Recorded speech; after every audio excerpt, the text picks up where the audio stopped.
All right, let's dive right in. Today, we're going to investigate one of the single biggest questions in finance. We're going to follow the evidence, just like a detective, and see exactly where it leads. You've seen the headlines, right? Global stock markets are on an absolute tear, smashing records left and right. And on the surface, it feels great. But underneath all that excitement, a really serious question is starting to bubble up. Is this real, sustainable growth, or are we all just walking straight into a massive global market bubble? So before we can even start looking for clues, we all need to be speaking the same language.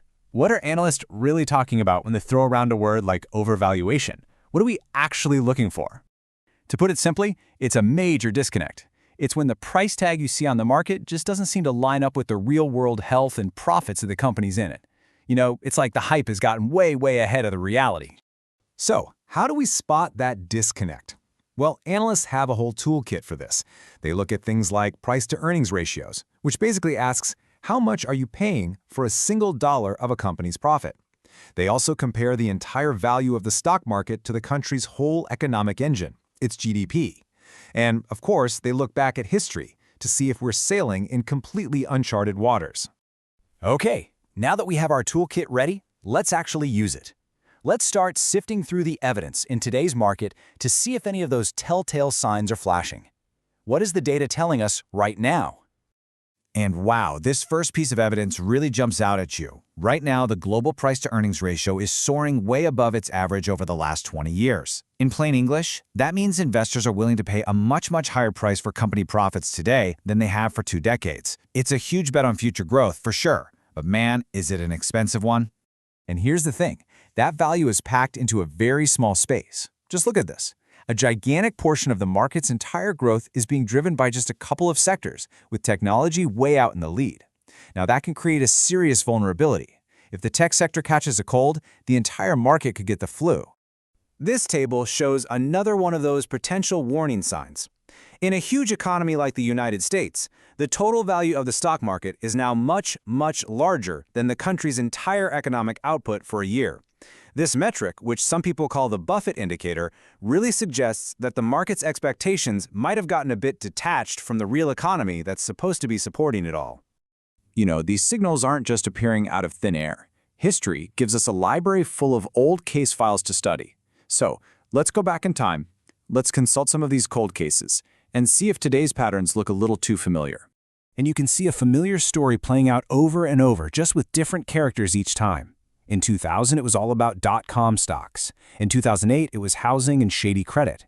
And in 2020, we had that massive surge fueled by stimulus. Every single time, the story begins with this incredible, almost vertical climb in prices. And every single time, it was followed by a pretty painful crash back down to reality. So this is the absolute key.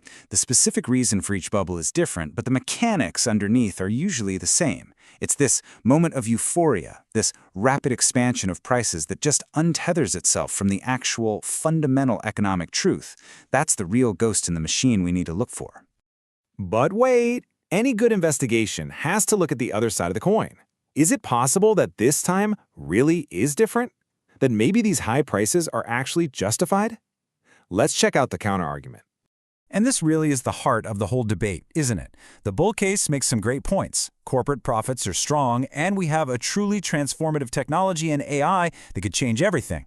But the bear case is pointing to some huge red flags: skyrocketing national debt, central banks making money more expensive, and a ton of geopolitical risk. You can absolutely see why people are so divided on this.